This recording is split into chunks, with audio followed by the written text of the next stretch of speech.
할렐루야. 우리 CTS 시청자 여러분 반갑습니다. 저는 은혜교회를 섬기고 있는 허평성 목사입니다.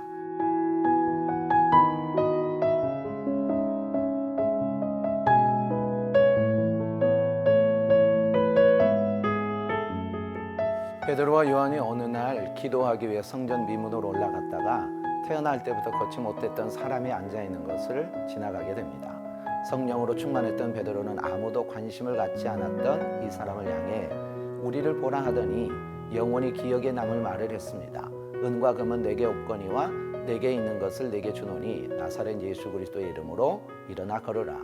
그리고 나서 이 사람의 오른손을 잡아 일으켰더니 그의 발과 발목이 곧 힘을 얻었다고 성경은 증언하고 있습니다. 이쯤에서 우리는 그곳에 있었던 사람들의 반응에 대해 이렇게 생각할 겁니다. 그곳에 있던 모든 사람들이 다 회개하고 예수를 믿었을 것이다. 그런데 그렇지 않았다는 것입니다. 제사장과 사두개인들과 성전 맡은 자들은 기적도 보았고 설교를 들었습니다. 그럼에도 불구하고 그들은 베드로와 요한을 붙잡아 옥에 가두었다가 재판에 회부해 버렸습니다.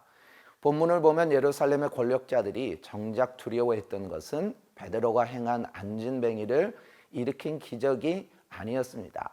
그들이 정말로 두려워했던 것은 기적을 일으키게 한 예수의 이름이었습니다. 그들은 자신들이 십자가에 못 박아 죽인 나사렛 예수의 이름이 더 이상 군중들 사이에 확산되는 것을 막으려고 했던 겁니다. 그런데 베드로를 비롯한 사도들은 결코 권력자들의 그와 같은 위협과 압력에 굴복하지 않았습니다. 베드로와 요한이 대답하여 이르되 하나님 앞에서 너희의 말을 듣는 것이 하나님의 말씀을 듣는 것보다 옳은가 판단하라. 우리는 보고 들은 것을 말하지 아니할 수 없다 하니 복음서에 등장하는 제자들의 옛 모습을 보십시오. 그들은 야심에 차서 서로 질투했고 남보다 우월한 자리에 서기를 바랬습니다. 때문에 사소한 일을 놓고 서로 다투며 싸웠습니다. 그런데 오늘 본문에 나오는 사도들의 모습을 보십시오. 이들은 알아볼 수 없을 정도로 달라져 있습니다. 이들은 서슬퍼런 예루살렘의 권력자들 앞에서 논쟁도 하고 자신들의 주장을 굽히지 않습니다. 더구나 이들의 담대함을 보십시오. 실제로 성경은 산헤드린 공회원들조차 베드로와 요한의 담대함을 보고 놀랐다고 기록하고 있습니다. 이들은 두려움을 모르는 담대한 사람들이었습니다. 그렇다면 무엇이 이들을 바꾸어 놓았을까요? 무엇이 이들을 그토록 담대하게 했을까요? 그것은 바로 복음이었습니다. 복음은 사도행전에 나오는 사람들의 중심을 차지하고 있었고 삶의 심장부로 차지하고 있었습니다. 복음은 그들의 삶에서 가장 큰 것이었습니다. 선교자들과 목숨을 걸고 신앙을 고백했던 자들의 삶을 들여다보면 예수 그리스도와 복음이 그들의 주인이었다는 것을 알 수 있습니다.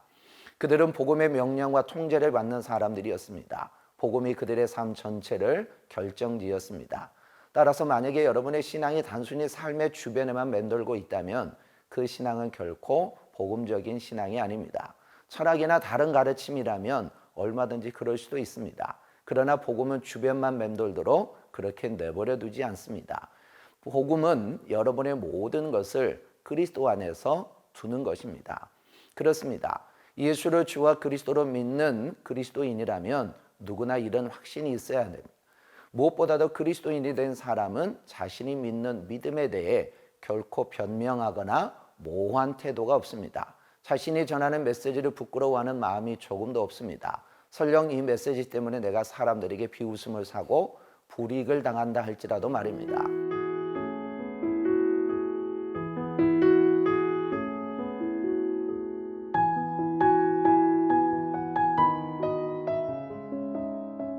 여러분은 자신이 믿는 기독교 신앙을 사람들에게 확실하게 증거하고 있습니까?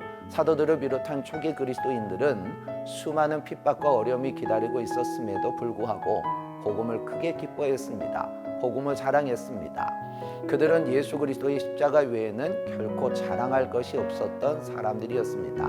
왜냐하면 그들에게는 복음 앞에서 보고 들은 일들이 너무나 분명했기 때문입니다. 예수님 안에서 장차 누리게 될 부활의 영광이 너무나도 확실했기 때문입니다.